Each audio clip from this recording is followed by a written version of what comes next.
ایاک نعبد و ایاک نستعین۔ میرے پاکستانیوں، آج میں یہ جو میڈیا کے سامنے آپ بات چیت کرنا چاہتا ہوں اور آپ سب کے لیے، یہ بڑی اہم ہے، اور یہ اسی اہم ہے کیونکہ ہمارے ملک کے اندر جب تک قانون کی حکمرانی نہیں آتی اور یہ جنگل کا قانون ختم نہیں ہم کرتے، جو مرضی ہم کر لیں، ہمارے ملک کی کوئی فیوچر نہیں ہے، کوئی مستقبل نہیں ہے۔ میں آج آپ کے سامنے جے آئی ٹی رپورٹ کی فائنڈنگز رکھنا چاہتا ہوں، اور یہ جے آئی ٹی کس لیے بنی تھی؟ جب میرے اوپر قاتلانہ حملہ ہوا۔ یہ جو جے آئی ٹی رپورٹ ہے، یہ ابھی تک جو فائنڈنگز اس کے اندر آئی ہیں وہ میں آپ کے سامنے لانا چاہتا ہوں۔ لیکن میں اس سے پہلے، یہ قاتلانہ حملہ کیوں ہوا؟ اس کے پیچھے کیا تھا؟ تو میں پہلے تو آپ کے سامنے وہ پورا جو ایک ٹریل ہے یہاں پہنچنے کے لیے، کہ کیا کیا راستے میں ایونٹس ہوئے جس کی وجہ سے ہم وہاں پہنچے وزیر آباد پہ، اور اس کے بعد کیا ہوا، اور اس کے بعد میرے چند سوال ہیں، اور مجھے ان کے جواب پتہ ہے، لیکن میں قوم کے سامنے وہ سوال رکھوں گا جب میں یہ آپ کو ہر مرحلے سے لے کے جاؤں۔ سب سے پہلے کیا ہوا؟ رجیم چینج ہوئی، رجیم چینج کی پوری سازش ہوئی۔ مجھے پتہ ہے اس سازش میں کون کون ملوث تھا، کس نے کیا پلاننگ کی، کیا ان کی سوچ تھی، کیسے انہوں نے پیسہ چلایا، کیسے ہمارے ایک آدمی نے فیصلہ کیا گورنمنٹ گرانے کا، کیسے اس نے جب حکم کیا تو ہمارے ایلائز ہمارے سے ہٹے، کیسے ہمارے لوگوں کو امریکن ایمبیسی میں ہمارے بیک بینچرز کو بلا کے بات چیت کی گئی، ان کی میٹنگز کی گئیں، اور وہ سب سے پہلے وہ لوٹا ہوئے، کیسے ان کو پیسے ملے۔ یہ سارا اب عوام سب سمجھ گئی ہے کہ یہ ہوا کیا تھا۔ گورنمنٹ گرا دی، 9 اپریل کو گورنمنٹ گر گئی۔ لیکن جو 10 اپریل کو ہوا وہ پاکستان کی تاریخ کا ایک پہلی دفعہ ایک اس طرح کا منظر قوم کے سامنے آیا، اور وہ کیا ہوا؟ پہلی دفعہ پاکستان کی قوم سڑکوں کے اوپر آئی، لاکھوں لوگ سڑکوں پہ آئے، اور سارے لاکھوں لوگوں نے ایک بات کہی کہ امپورٹڈ حکومت نامنظور۔ یہ کبھی بھی جو پلان کر رہے تھے، جو رجیم چینج کے پیچھے جو ماسٹر مائنڈ تھا، جنہوں نے ساری پلاننگ کی، یہ کوئی بھی نہیں یہ سمجھ رہا تھا کہ پاکستان میں یہ ہوگا، کیونکہ کبھی پہلے ہی نہیں ہوا تھا۔ گورنمنٹس گرائی جاتی تھی، مٹھائیاں بانٹی جاتی تھی۔ تو پہلی دفعہ ایک باشعور، ایک جاگی ہوئی، ایک بیدار قوم سڑکوں پہ نکلی، اور ان کو سمجھ آ گئی کہ یہ کیا ساری گیم ہوئی تھی، اور ہمارے اوپر اس ملک کے نامور ڈاکوؤں کو، جرائم پیشہ لوگوں کو مسلط کر دیا گیا۔ تو قوم کھڑی ہو گئی ان کے خلاف۔ قوم نے یہ واضح ایک پیغام دیا وہ سہولت کاروں کو، رجیم چینج کے جو لوگ تھے، جو غدار تھے، یہ ملک کے میں کہتا ہوں غدار تھے، جو میر جعفر تھے، قوم نے ان کو پیغام پہنچا دی کہ ہمارے لیے یہ ہمیں بھیڑ بکریوں کی طرح نہ رکھو، ہم اس چیز کو قبول نہیں کرتے، ہم انسان ہیں، ہم وہ لوگ ہیں جن میں اب شعور آ چکا ہے، اور پھر سوشل میڈیا کا زمانہ ہے، اب کسی کی آواز ہی نہیں بند کر سکتے، جس کے پاس موبائل فون ہے اس کے پاس آواز آ گئی تھی۔ تو اس کے بعد یہ سوچا گیا، جنہوں نے یہ رجیم چینج کی، کہ جی اب یہ تھوڑی دیر کے لیے چلے گا، پھر یہ ایک غبارے سے، بلون سے ہوا نکل جائے گی۔ یہ ساری چیزیں ہم نے سنی، پوری گورنمنٹ نے پھر تیاری کی، اور جو ہمارے اوپر ظلم ہوئے، ایک بجائے یہ کہ غلطی کر دی آپ نے، عقل یہ کہتی ہے کہ اگر غلطی ہوگی تو اس سے پیچھے ہٹ جاؤ، ریورس کر دو، الیکشن کروا دو۔ آسان طریقہ تو یہ تھا، میں نے تو الیکشن اناؤنس کر دیے تھے، لیکن پورا زور لگا کے وہ الیکشن مسترد کیے گئے، اور اس کے بعد پھر یہ ان کو جب مسلط کیا گیا، تو جب قوم بار بار پیغام دینا شروع ہوئی کہ ہم آپ کے ساتھ نہیں ہیں، ہم اس کو قبول نہیں کرتے، الیکشنز ہوئے، بائی الیکشنز ہوئے، اس کے رزلٹ سامنے آ گئے۔ کبھی بھی نہیں ہوا کہ اسٹیبلشمنٹ ایک ساری پارٹیز کے ساتھ مل کے کھڑی ہوں ایک پیج پہ، اور ایک جو حکومت سے باہر پارٹی ہو وہ 75% الیکشن جیت جائے۔ قوم نے پیغام دے دیا، لیکن بجائے اس کے کہ قوم کیا کہہ رہی ہے اس کی آواز سننے کے لیے، ایک طاقت کا استعمال کیا گیا، ہمارے اوپر تشدد کیا گیا، کیسز بنائے گئے۔ پتہ نہیں میرے اوپر کتنے 50-60 کیسز ہیں، مجھے تو یہ بھی نہیں یاد اب کتنے کیسز ہیں۔ مجھے دہشت گردی کا کیس بنایا گیا، پکڑنے آئے مجھے پولیس والے، اور اس کے بعد ہر قسم کے کیسز ہیں ڈسکوالیفائی کرنے کے لیے، کسی طرح راستے سے اسے ہٹاؤ۔ جب پتہ چل گیا کہ عوام ادھر کھڑی ہے، تو پھر بھی بجائے عوام کے ساتھ کھڑے ہونے کے، چوروں کے ساتھ کھڑے ہو کے کوشش کی گئی کہ کسی نہ کسی طرح اس کو راستے سے ہٹایا جائے، اور ہم نے ہر بات دیکھا استعمال کرتے ہوئے۔ 25 مئی کو جس طرح کا ظلم کیا گیا، کبھی ایسے نہیں ہوا کہ ایک پرامن احتجاج جو ہمارا تھا لانگ مارچ، کتنی ہمارے خلاف 3 لانگ مارچز ہوئی، کوئی کسی کا راستہ نہیں روکا۔ یہاں 2 دن پہلے پولیس گھروں میں گھس کے چادر اور 4 دیواری کو مسترد کر کے اس ملک کی جو ہمارا ایک اسلامی کلچر ہے، ہم خواتین کی گھر کی رسپیکٹ ہے اس ملک پہ، کہ ہم اس طرح فیملیز کے گھروں میں نہیں رات کے 3 بجے دیواریں چھلان کے پولیس گھس جائے۔ وہ گھسی، ان کو پکڑا، لوگوں کو لے کے گئے، 11 سال کے بچے کو پولیس اسٹیشن لے کے، کیونکہ باپ نہیں تھا اس کو پولیس اسٹیشن لے گئے۔ ایک ہماری 70 سالہ خاتون MP تھی، ان کو رات گھسیٹ کے پولیس اسٹیشن لے گئے۔ ایسا کبھی نہیں ہوا۔ پھر 25 میں آیا، پھر جو شیلنگ کی اور تشدد کیا، سارا ایک ابھی تک مجھے نہیں سمجھ آئی کہ یہ کس طرح کا مائنڈ تھا، یہ کیسا ذہن تھا، کہ بجائے پھر سے عوام کی آواز سننے کے لیے کہ عوام بتا رہی ہے آپ نے غلطی کر دی ہے، نہیں، ان کو ہم بھیڑ بکریوں کی طرح ڈنڈے مار کے ٹھیک کریں گے، یہ مائنڈ سیٹ تھا۔ اور پھر جب دوسرا بائی الیکشن آیا، ساری پارٹیز ایک طرف، اسٹیبلشمنٹ ایک طرف، اس کے باوجود جب 75% الیکشن، 7 یا 8 الیکشنز ہم جیت گیا 11 میں سے، اس کے بعد پھر یہ پلان بنایا گیا۔ پہلے بھی ایک پلان بنا تھا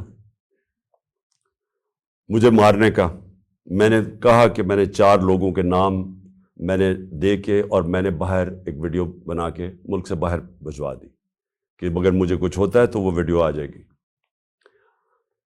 اب دوسرا پلان بنا گیا، یہ پلان بی تھا، اور پلان بی اب ان کو پتا تھا کہ اگر مجھے اسی طرح قتل کرتے ہیں تو ان کے اوپر آ جائے گی، تو انہوں نے ایک اور پلان لے کے آئے، اور پلان کہ جی سلمان تاثیر ٹائپ قتل ہو، دینی انتہا پسند جلال اور جوش میں آ کے اس نے عمران خان کو قتل کر دیا، یہ پلان بنا۔ اب میں آپ کو اس کا پلان بتاتا ہوں کہ مجھے کب پتا چلا، لیکن یہ شروع کدھر سے ہوا، کیونکہ یہ JIT کی جو رپورٹ ہے اس کے اندر کافی چیزیں آئی ہیں جو میں بعد میں آپ کو بتاؤں گا، کہ اگر کسی کو کوئی شک ہے کہ یہ باقاعدہ ایک پلان بن کے مجھے قتل کرنے کی اسکیم بنی تھی، وہ جو میں آپ کو چیزیں بتاؤں گا آپ کے سب کے شک دور ہو جائیں گے، کہ آپ کو واضح ہو جائے گا کہ کتنی بڑی یہ پلان کر کے سازش کی گئی تھی، اور کوشش یہ بتانا تھا کہ یہ دینی انتہا پسند نے کیا۔ اب میں آپ کو ذرا بتاؤں کہ یہ سیکوینس آف ایونٹس کیا ہوا ہے۔ 24 اگست ایک وقار ستی ایک ویڈیو لے کے آتا ہے۔ ویڈیو کدھر بنتی ہے یہ میرا بہت بڑا سوال ہے، یہ کون بناتا ہے یہ ویڈیو، اور جیسے بھی اس کے پیچھے جائیں گے آپ کو پتا چل جائے گا، اور مجھے پتا ہے وہ کون تھے، کہ کس نے یہ ویڈیو بنائی۔ اور ویڈیو کیا ہے؟ عمران خان نے توہین رسالت کر دی، توہین مذہب کر دیا، اور اس کے بعد جناب وہ ویڈیو آگے نکلتی ہے. جاوید لطیف پریس کانفرنس کرتا ہے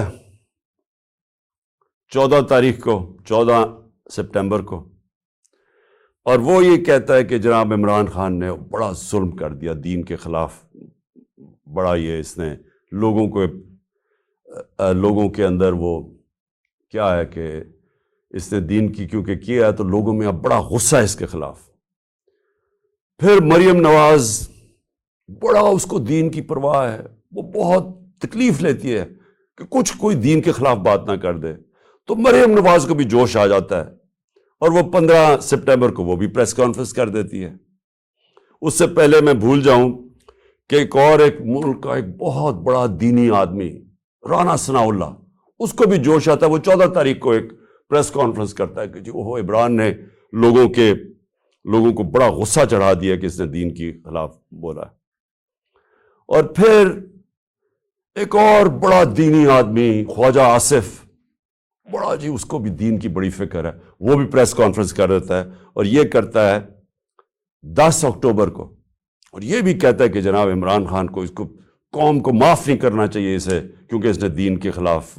وہ ویڈیو کے اوپر سارا ایک ویڈیو بنتی ہے. یاد رکھیں وہ ویڈیو بنتی کدھر سے، اس سے پہلے پی ٹی وی. اب پی ٹی وی، اب سمجھ جائیں کہ اس کے پیچھے کون ہوگا. 4 دن پی ٹی وی کو حکم ملتا ہے کہ عمران کے خلاف پورا کیمپین کریں کہ اس نے دین کی توہین کی ہے. میں صرف اب پہلے یہ جو بڑے آپ کو میں نامور نام بتائے ہیں جن کو دین کی بڑی فکر ہے، مجھے ذرا بتائیں، 30 سال سے یہ دونوں جماعتیں اقتدار میں ہیں، مجھے بتائیں کہ کبھی انہوں نے جا کے پاکستان سے باہر کی بات کر رہا ہوں، کبھی انہوں نے دین کا نام لیا؟ کبھی ان کو فکر ہوئی ہے دین کی؟ یہ ان کی آپ سٹیٹمنٹس اٹھا کے دیکھیں، یہ باہر جا کے ایک ہی بات کرتے رہے. میں 90 کی دہائی سے بات کر رہا ہوں کہ جی ہمیں مدد کر دو، مغرب امریکہ ہمیں مدد کر دے، کیونکہ اگر ہم نہیں ہیں تو دینی انتہا پسند پاکستان کے اوپر آ جائیں گے، بنیاد پرست دین کو پاکستان کے اوپر چھا جائیں گے. کیونکہ یہ ڈراتے تھے ایران کے اندر جب خمینی کی انقلاب آیا، اسلامی انقلاب آیا، تو یہ ہمیشہ جا کے مغرب کو خوش کرتے تھے کہ پاکستان میں بھی وہ انقلاب آ جائے گا اگر ہماری اب مدد نہیں کرتے. ان کی سٹیٹمنٹس اٹھا کے دیکھیں، جب یہ باہر جاتے تھے ان کے سربراہ، تو صرف ان کا یہ دین کا نہیں، دین کی بات چھوڑیں، یہ صرف یہ کہتے تھے کہ ہم لبرل ہیں، ہم آپ کے ساتھ ہیں، ہمیں بچا لیں نہیں تو دینی لوگ پاکستان کے اوپر حاوی ہو جائیں گے. یہ ان کی کیمپین رہی ہے باہر پاکستان سے. میں واحد، اور مجھے فخر ہے اس چیز کے اوپر، لیکن وہ اس لیے نہیں کہ میں کوئی کسی ووٹ لینے کے لیے کر رہا تھا. یہ میرا عقیدہ ہے، یہ میرا ایمان ہے، اور صرف جس کا ایمان ہو تو وہ جس طرح کی باتیں کر سکتا ہے. اور مجھے بتانے کی ضرورت نہیں ہے کہ ہر انٹرنیشنل فورم پہ میں نے اپنے جو ہمارے مسلمانوں سے زیادتیاں ہوتی ہیں جو مغرب میں رہتے ہیں، اسلاموفوبیا، اور پھر جو نبی صلی اللہ علیہ وسلم کی شان میں گستاخی کی جاتی ہے، اس کے اوپر واحد میں چیلنج کرتا ہوں، میں واحد وہ پاکستان کا پرائم منسٹر ہوں جس نے اس کی بات کی ہے. ہر انٹرنیشنل فورم پہ بات کی ہے میں نے. اور پھر سے میں ریپیٹ کرتا ہوں کہ میں کسی کو خوش کرنے کے لیے نہیں کر رہا، یہ میرا ایمان کا حصہ ہے. اور میں نے اس لیے نہیں کی کہ میں وہ جا کے کوئی پوائنٹ سکورنگ کر رہا تھا مغرب میں جا کے. میں مغرب کو بڑی اچھی طرح جانتا ہوں. میں جو ہمارے ملک پاکستان کے لوگ مغرب میں رہتے ہیں اور مسلمان مغرب میں رہتے ہیں، مجھے پتہ ہے ان کے اوپر کیا دشواریاں گزرتی ہیں. مجھے پتہ ہے ہندوستان میں اس وقت مسلمانوں کے اوپر کیا ہو رہا ہے جو مسلمان ہندوستان میں. اس لیے میں نے ہر فورم کے اوپر یہ بات اٹھائی. میں اپنے جو لوگ جو مشکل وقت سے گزرتے ہیں، جو ان ملکوں میں رہ رہے ہیں، میں نے ان کے لیے بات کی کہ بڑے مشکل حالات میں وہ گزرتے ہیں، ان کو چھیڑتے ہیں، برا بھلا کہتے ہیں، اور عورتوں نے جب اپنا سر کور کیا ہو ان کو جا کے گالیاں نکالتے ہیں کئی دفعہ سڑکوں کے اوپر. اور جو مسلمان لگے، یعنی جس کی داڑھی ہو، اور وہ جو لگتا تھا، اب تو خیر داڑیاں ٹرینڈی ہو گئی ہیں، تو ان کے اوپر یہ باتیں ان کو آوازیں لگاتے تھے لوگ. تو میں نے ان کے لیے کہا تھا. اور پھر کہ جس طرح سارے ہمارے مسلمانوں کو تکلیف ہوتی ہے، ہمیں وہ تکلیف پہنچتی ہے جب ہمارے نبی صلی اللہ علیہ وسلم کی شان میں گستاخی کی جائے، تو یہ میں نے ہر فورم پہ اٹھایا۔ اس کے اوپر یہ پروگرام تیاری ہو رہی ہے کہ جناب وہ آدمی دین کی توہین کر رہا ہے، اور یہ اس لیے نہیں کر رہے تھے کہ ان کو یہ جو لوگ ہیں، یہ جو لٹیروں کے میں نام لے رہا ہوں، یہ سارے نامور ڈاکو ہیں جن کے میں نے نام لیے، رانا ثناءاللہ بدماش ہے، سارا فیصل آباد میں جانتا ہے، ان کو کوئی دین سے تعلق نہیں ہے۔ یہ سارا پلان بن رہا تھا، یہ ایک سکرپٹ کے مطابق چل رہے تھے۔ مجھے اندر سے 3.5 سال میں گورنمنٹ میں رہا ہوں، میری اندر سے ظاہر ہے میرے کنیکشنز ہو گئے تھے، مجھے اندر سے ایجنسیز کے اندر سے پیغام آیا کہ یہ پلان بن رہا ہے آپ کو قتل کرنے کا، دین کے نام پہ، وہی سلمان تاثیر والا قتل۔ تو میں نے پھر 2 جلسوں کے اندر اس کی بات کی۔ میں نے 7 اکتوبر کو میرا ایک جلسہ تھا، اور اس سے پہلے 24 سپٹمبر کو میرا جلسہ تھا۔ ان دونوں جلسوں میں نے یہ بتایا کہ یہ پلان بن رہا ہے مجھے قتل کرنے کا، کیونکہ وہ جو 4 تھے بند کمروں میں جنہوں نے فیصلہ کیا تھا، انہوں نے یہ سوچا ہوگا کہ اگر وہ قتل تو ان کے نام آ جائیں گے، لہٰذا انہوں نے اس فیت پر ڈالا کہ جی وہ دینی انتہا پسند اشتعال میں آ کے اس نے عمران خان کو قتل کر دیا۔ یہ پلان بنا تھا، اور ان کو پتا تھا کہ اس سے ان کو ان کے اوپر سے اتر جائے گی بات۔ تو یہ ساری پلاننگ بندی شروع ہوئی تب سے، اور پھر وزیر آباد، اب وزیر آباد میں کیا ہوتا ہے میں ذرا آپ کو پھر زیادہ بتا دوں، یاد کرا دوں کہ ہوا کیا۔ وزیر آباد میں وہ جب اس لڑکے نے گولیاں چلائیں، یہ جو نوید یا جو بھی اس کا نام تھا، تو سب سے پہلے ایک چیز یاد رکھیں کہ اس نے پسٹل سے ریپڈ فائر کیا۔ میں آپ کو یہ بتا دوں میں نے پسٹل شوٹنگ کی ہوئی ہے۔ پسٹل شوٹنگ کے اندر اگر آپ سنگل شاٹ بھی چلاتے ہیں اور اگر آپ پریکٹس نہ ہو تو وہ بھی اوپر چلا جاتا ہے، کبھی ٹرائی کر کے دیکھ لیں۔ لیکن اگر آپ ریپڈ فائر کرتے ہیں تو وہ ناممکن ہے، جب تک آپ کو پریکٹس نہ ہو وہ ناممکن ہے کہ وہ سیدھا اوپر نہ چلا جائے۔ اس لڑکے نے، اور اگر وہ پیچھے سے وہ ابتسام ہمارا ہیرو نہ آتا، وہ بھی اللہ نے بچانا تھا مجھے، وہ نہ اوپر اس کے ہاتھ کرتا تو وہ یہ ساری گولیاں اوپر لگنی تھی، وہ کیونکہ اس کا ہاتھ لگتا ہے وہ اس کی گولیاں نیچے لگتی ہیں، لیکن اس کا ہاتھ ایسے جاتا ہے وہ اوپر نہیں جاتا، اس کا مطلب وہ ٹرینڈ آدمی تھا، تو وہ ادھر سے گولی آتی ہے۔ لیکن جب میں گر رہا تھا، میری ٹانگ پہ جب گولیاں لگیں، کیونکہ ٹانگ پہ جب گولیاں لگی میں گر گیا، تو جب میں گر رہا تھا میرے اوپر سے گولیاں، اور مجھے واضح ہوا کہ دو میں نے سنے، ایک اس کا برسٹ سنا اور اس کے اوپر ایک اور میں نے 2 برسٹ، یعنی کہیں اور سے بھی گولیاں آئیں۔ میں کہتا رہ گیا کہ سامنے سے گولیاں آئی ہیں، کیونکہ مجھے اوپر سے گولیاں میرے گزری جب میں گر رہا تھا۔ تو ایک دم میں ابھی ہاسپٹل پہنچتا ہی نہیں ہوں، شوکت تھانہ پہنچتا نہیں ہوں، اس کی سٹیٹمنٹ آ جاتی ہے، ایک ریکارڈ کر کے اس کی سٹیٹمنٹ آ جاتی ہے۔ اور ریکارڈ سٹیٹمنٹ کیسے آتی ہے؟ اس کی ریکارڈڈ سٹیٹمنٹ آتی ہے کہ میں اکیلا تھا، یہ سب سے امپورٹنٹ چیز ہے، کسی نے اس کو پروگرام کیا ہوا تھا۔ اگر آپ کو شک بھی ہونا کہ یہ آدمی، یہ طوطا اس کو پڑھایا نہیں ہوا تھا، تو اس کی آپ پہلی سٹیٹمنٹ سن لیں کہ میں اکیلا تھا۔ کیا ضرورت ہے آپ کو کہنے کی میں اکیلا تھا؟ آپ نے تو یہ پڑھایا گیا نا کہ جی میرا بڑی توہین ہو گئی مذہب کی، اس لیے میں نے عمران خان کو مار دیا۔ اسکرپٹ تو یہ تھی۔ اکیلا کدھر سے ایڈ ہو گیا؟ اس لیے اکیلا تھا کیونکہ اگر اور تھے تو اس کا مطلب کہ دینی انتہا پسند نے نہیں مارا۔ اگر اور پتہ چل جائے گولی مارنے والے، تو اس کا مطلب کہ پورا ایک پروگرام بنا ہوا تھا عمران خان کو قتل کرنے کا۔ تو اس لیے اس نے میں اکیلا تھا۔ اور اس کی جو پہلی سٹیٹمنٹ تھی وہ بھی بڑی مزیدار ہے۔ کون سے پولیس، ابھی گولیاں لگی ہے مجھے، ابھی میں ہاسپٹل بھی نہیں پہنچا، تو کون سا پولیس ایک سٹیٹمنٹ اس کی ریکارڈ کر کے تو جا کے سلیکٹڈ لوگوں کو دیتی ہے، وہ جو کہ مخالف ہے تحریک انصاف کے، ان رپورٹرز کو دیتے ہیں جو ہمارے خلاف ہے۔ اب یہ ذرا سنیں، اس کی سٹیٹمنٹ آتی ہے، اور سٹیٹمنٹ ریکارڈ کون کرتا ہے؟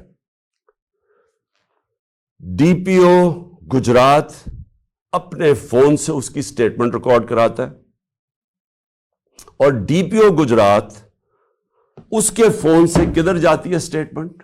وہاں رکتی نہیں ہے سٹیٹمنٹ. یعنی چلیں اگر آپ اپنے لیے آپ نے پولیس نے اپنے لیے سٹیٹمنٹ رکانی چلے وہ بھی مان لیں, لیکن نہیں, ابھی تفتیش بھی نہیں ہوئی, ایف آئی آر بھی نہیں کٹی, اور وہ سٹیٹمنٹ کس کو بھیجتا ہے؟ اب ذرا دیکھ لیں. وہ ریکارڈ کرواتا ہے 1 گھنٹے کے بعد سٹیٹمنٹ, لیکن 6:01 میں غریدہ فاروقی ٹویٹ کرتی ہے. وہ 6:02 وقار ستی جس نے پہلے ویڈیو ریلیز کی تھی وہ ٹویٹ کرتا ہے. 6:02 میں مرتضی سلنگی ٹویٹ کرتا ہے. وہ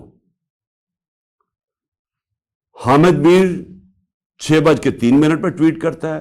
اور جو آپ کو پتا ہے کہ ہمارا کتنا خیر خواہ چینل ہے جیو نیوز, وہ 6:04 پہ کرتا ہے ٹویٹ, یعنی پروگرام اس کے دکھاتا ہے وہی اس کی سٹیٹمنٹ. اور پھر سما آپ کو اگلا پتا کہ وہ ہمارا کتنے خیر خواہ چینل ہے, یعنی چن کے ان چینلز کو ہی بھیجا جاتا ہے. وہ کرتا ہے, وہ بھی 6:04 پہ کرتا ہے, اور اس کے بعد پھر باقی چینلز آتی ہیں. تو سب سے پہلے ڈی پی او جو سٹیٹمنٹ ریکارڈ کراتا ہے اس کی, وہ سب سے پہلے جاتی ہے ان رپورٹرز کو جو کہ سب کو پتا ہے کہ اس وقت تحریک انصاف کے مخالف ہے. تو اب سوال یہ ہے کہ ڈی پی او تو ہمارا ہے, پنجاب گورنمنٹ تو ہماری ہے, تو ہمارا اپنا ڈی پی او ریکارڈ کروا کے سٹیٹمنٹ بھجواتا کدھر ہے؟ اور پھر جو اگلا سوال یہ ہے کہ ہمیں یہ ڈی پی او کی کوئی سٹیٹمنٹ آئی کہ جی شروع میں کوئی عجیب سی سٹیٹمنٹ اس کی آئی, تو میں یہ بھی چاہتا ہوں کہ سارے آپ دیکھ لیں کہ ڈی پی او کیسے, کیونکہ یہ سی سی ٹی وی فوٹیج پہ آ گیا. ابھی میں بعد میں آتا ہوں کہ یہ ڈی پی او گجرات نے انکوائری سے کتنی ہماری مدد کی, لیکن وہ میں بعد میں آتا ہوں. تو سی سی ٹی وی فوٹیج کے اوپر ڈی پی او اپنا موبائل فون دے رہا ہے ایس ایچ او کو کہ ریکارڈ کرے. تو میں چاہتا ہوں پہلے یہ دیکھ لیں تاکہ آپ کو اس میں کوئی شک نہ ہو کہ ہوا کیا ہے, کیونکہ میں آگے جو باتیں کروں گا یہ اس کے ساتھ جڑی ہوئی ہیں.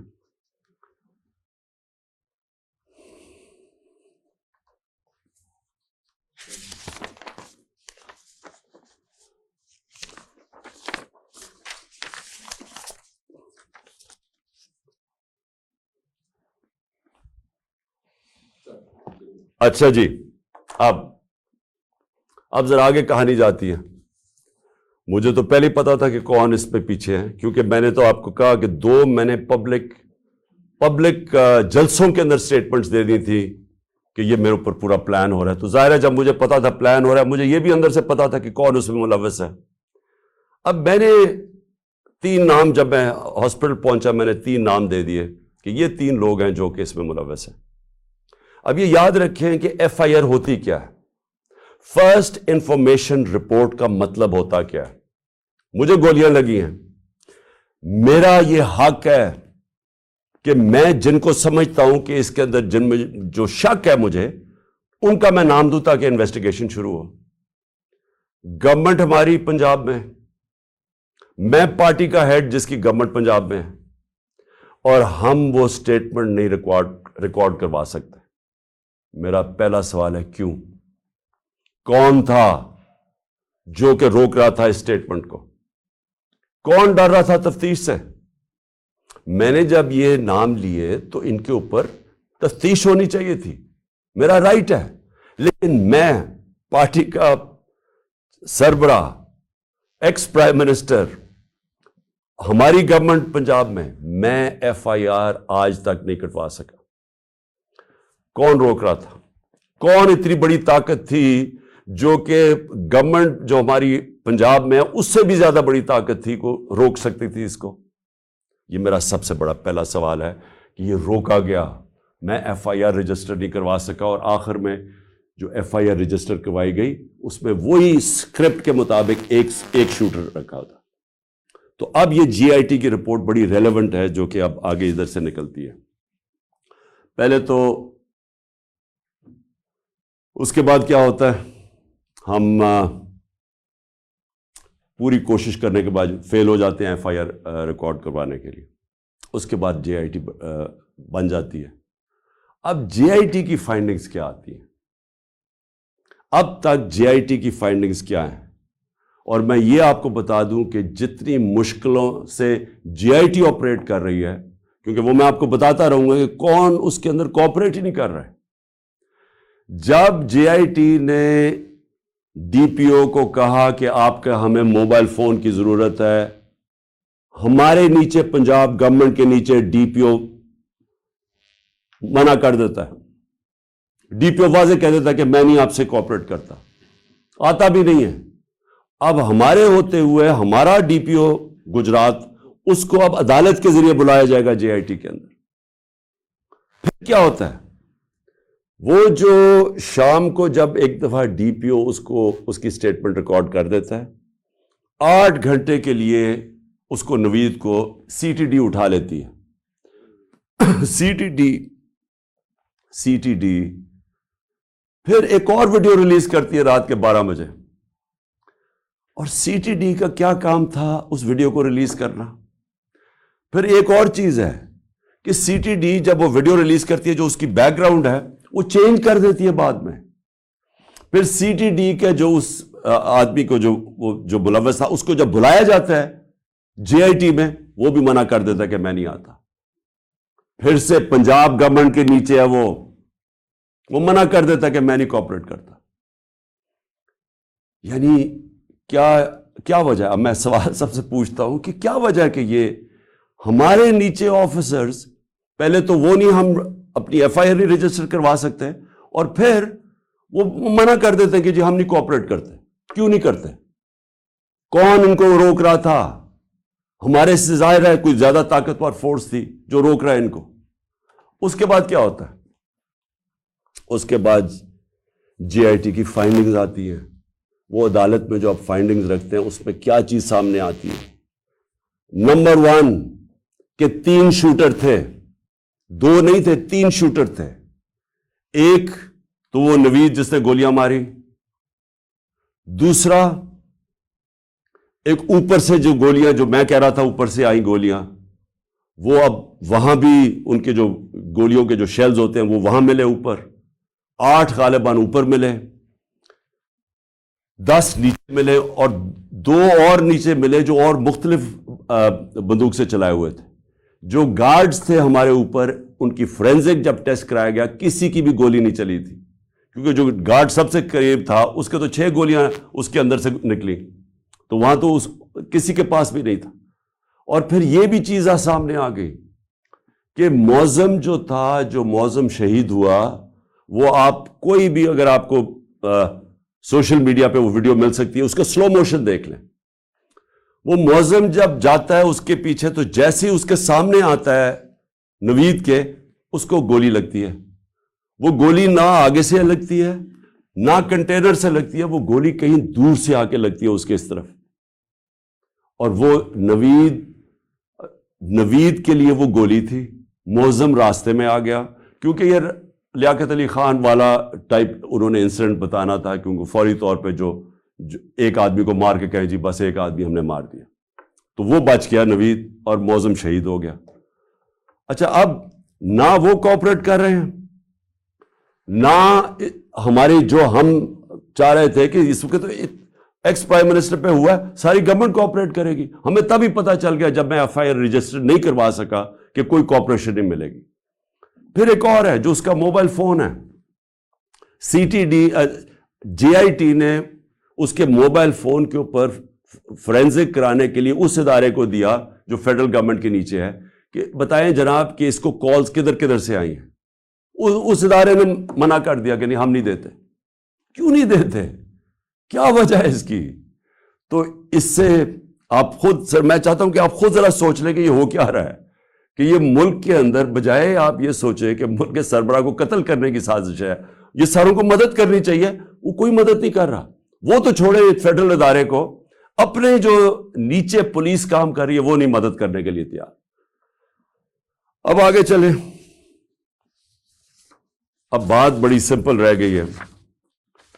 میرا یہ سوال یہ ہے کہ کون کون لوگ اس کے اندر ملوث ہو سکتے ہیں، مجھے پتا ہے کون ہے وہ. میں صرف اب سوال چھوڑنے لگا ہوں سب کے لیے، اپنی قوم کے لیے، کہ یہ جب میرے یہ جو ہوا اس کے اندر میں چاہتا ہوں کہ قوم خود سوچ لے کہ اگر یہ ملک کے ایکس پرائم منسٹر سے ہو سکتا ہے تو باقی قوم کے اندر لوگوں کی کیا حیثیت رہ گئی. یعنی جب ہم قانون کی حکمرانی کی بات کرتے ہیں تو اس کا مطلب یہ ہوتا ہے کمزور اور طاقتور ایک ہی قانون سب کے لیے.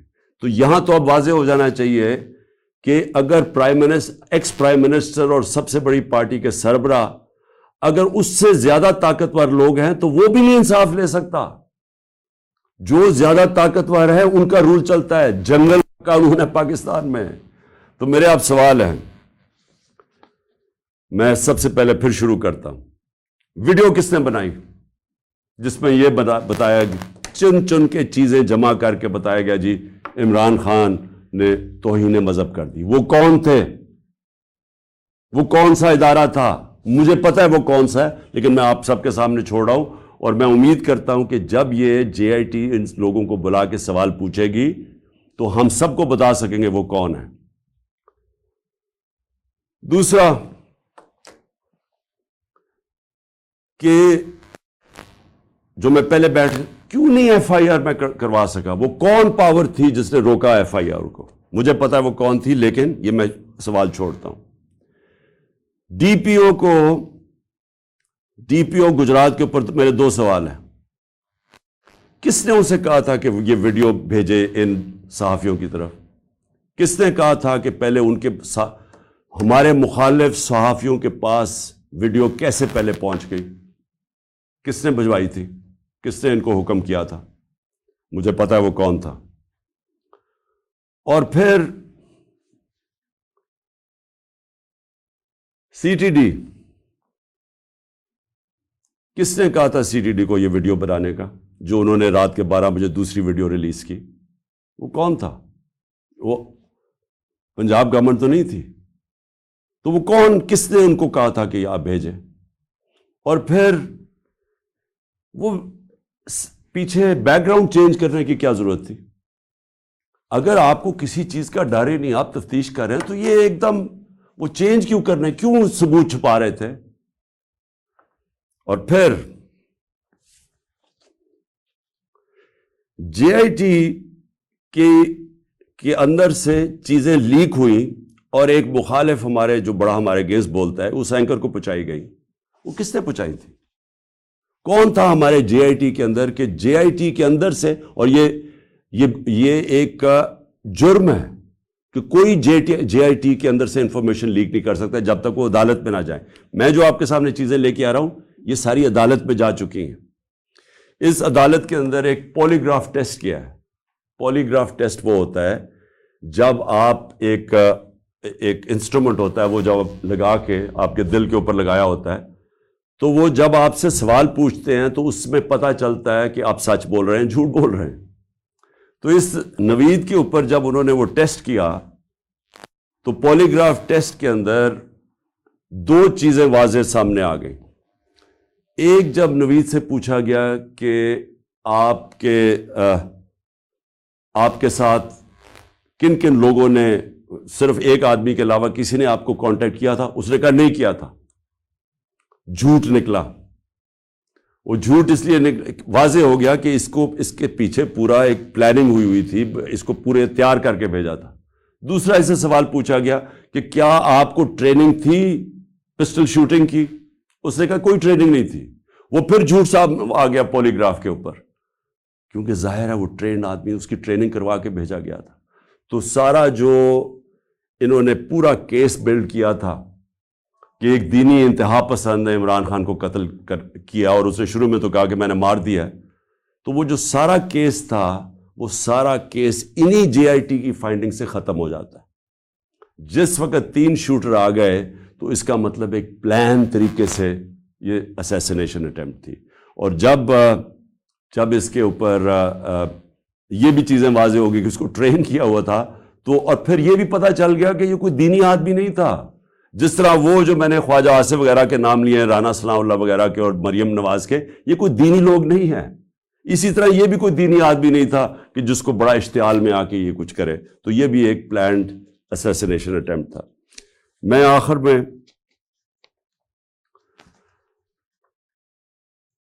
میں سوال پوچھنا چاہتا ہوں ان لوگوں کو جو اس ملک میں طاقت رکھتے ہیں۔ میں ان لوگوں سے آج سوال پوچھنا چاہتا ہوں جو مجھے پتہ ہے اس کے پیچھے تھے۔ مجھے یہ پتہ ہے کہ نون لیگ یہ اوپر سربراہ ان کے پیچھے تھے، مجھے اس کا واضح ہے۔ مجھے یہ پتہ ہے کہ رانا ثناء اللہ جس کے لیے قتل کرنا کوئی بڑی چیز نہیں، وہ پیچھے تھا۔ مجھے پتہ ہے کہ شہباز شریف جس نے ایکسٹرا جوڈیشل کلنگ میں اس کے اوپر رپورٹ ہے 97 سے 99 تک کہ اس نے کتنے لوگ پولیس مقابل میں قتل کروائے تھے۔ عابد باکسر کی سٹیٹمنٹ ہے کہ کیسے شہباز شریف ان سے لوگوں کو قتل کرواتا تھا۔ ماڈل ٹاؤن کے اندر ان دونوں نے دن دہاڑے نہتے لوگوں کے اوپر گولی چلائی، جس میں 12 لوگ اس میں قتل ہوئے اور اس کے علاوہ کوئی 50-60 لوگوں کو گولیاں لگی، اور وہ ٹی وی کے اوپر سب آ رہا تھا۔ یہ وہ لوگ ہیں، ان کا تو مجھے پتہ ہے، لیکن مجھے جو ایک طرح افسوس بھی ہے اور ایک طرح اپنے ملک کی فکر بھی ہے کہ وہ لوگ جن کو ہم سمجھتے ہیں کہ اس ملک کی انہوں نے حفاظت کرنی ہے، جو اس ملک کے محافظ ہیں، وہ اس پلاٹ میں کیسے شامل ہو گئے؟ کیونکہ ان کے بغیر یہ ہونا نہیں تھا۔ جو سارا کور اپ ہوا ہے وہ کبھی بھی یہ جو دو کرمنلز ہیں یہ نہیں کر سکتے تھے، شہباز شریف اور رانا ثناء اللہ۔ یہ اس سے زیادہ طاقتور لوگ کر سکتے تھے، صرف وہ یہ کور اپ میں شامل تھے۔ سارا جو طریقے سے اس نے کہا جی میں اکیلا ہوں، اسے منہ سے بلوایا گیا، ایویڈنس پولیس کے اوپر پریشر ڈالا گیا، FIR نہیں، یہ دونوں نہیں کروا سکتے تھے۔ ان کے پیچھے ہمارے وہ لوگ ہیں جن کو ہم سمجھتے ہیں کہ ہمارے ملک کی حفاظت کریں گے۔ میں یہ سوال پوچھتا ہوں کہ کیا میں وہ آدمی ہوں جس کو آپ کہہ سکتے ہیں کہ یہ کوئی بیرونی سازش کا حصہ ہے؟ کیا آپ کہہ سکتے ہیں کہ اس نے اپنا ملک کا کبھی پیسہ ملک سے باہر رکھا ہوا ہے اور باہر بڑے بڑے اکاؤنٹس ہیں اور بینک اکاؤنٹ، جس طرح یہ جو چور اوپر مسلط کیے ہیں ان سب کے باہر پیسہ پڑا ہے، اربوں ڈالر پڑا ہے، اور ابھی بھی چوری کر کے پیسہ باہر لے کے جا رہے ہیں؟ جس نے باہر کمائی کر کے سب کچھ، آج اس کا جینا مرنا پاکستان۔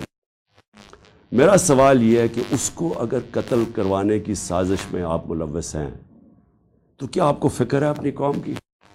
اگر ملک کی سب سے بڑی پارٹی کے سربراہ کو آپ قتل کروا دیتے ہیں، جو واحد فیڈرل پارٹی ہے آج پاکستان میں، قوموں کو پولیٹیکل پارٹیز اکٹھا رکھتی ہیں، اگر قوموں کو صرف فوج کے ذریعے اکٹھا رکھتے تو ایسٹ پاکستان علیحدہ نہ ہوتا۔ ایسٹ پاکستان کی جو پاکستان کی سب سے بڑی پارٹی تھی، اس کے خلاف جب اپنے ملک کی اسٹیبلشمنٹ چلی جاتی ہے اور وہ ملک ٹوٹ جاتے ہیں۔ اگر آپ وہ پارٹی کے سربراہ کو ختم کرنا چاہتے ہیں جو واحد اس وقت ملک کا ایک ملک کی فیڈریشن کی اس وقت ایک ہی آدمی ہے جس کی ساری جگہ ووٹ بینک بھی ہے، جو اکٹھا بھی کر سکتا ہے، تو یہ کس کے لیے کیا جا رہا ہے؟ کیا یہ پاکستان کی بہتری کے لیے کیا گیا؟ مجھے پتہ ہے کون تھے، اور مجھے افسوس سے کہنا پڑتا ہے مجھے بڑے افسوس سے کہنا پڑتا ہے کہ جب مجھے گولیاں لگی اور جب میں تب سے 3 مہینے، یہ میری ٹانگ کو ٹھیک ہونے میں 3 مہینے لگیں گے، کیونکہ جب آپ کی نچلی ٹانگ ٹوٹتی ہے وہ 3 مہینے لگتے ہیں اس کو ہیل ہونے میں۔ تو میں 2 کمروں میں بند ہوں۔ میں بار بار اپنے سے سوال کرتا ہوں کہ کیسا مائنڈ سیٹ ہے، وہ کون سا ذہن ہے، اور وہ مجھے پتہ ہے کون سا ذہن ہے کہ جو یہ سوچ سکتا ہے کہ اپنے ملک کو نقصان پہنچا سکتا ہے، کیونکہ یہ ملک کو نقصان ہوگا۔ آپ اگر ملک کی پولیٹیکل پارٹیز کو کمزور کرتے ہیں اور فیڈرل پارٹی کو، تو اس سے بڑا ملک کا نقصان کیا ہو سکتا ہے؟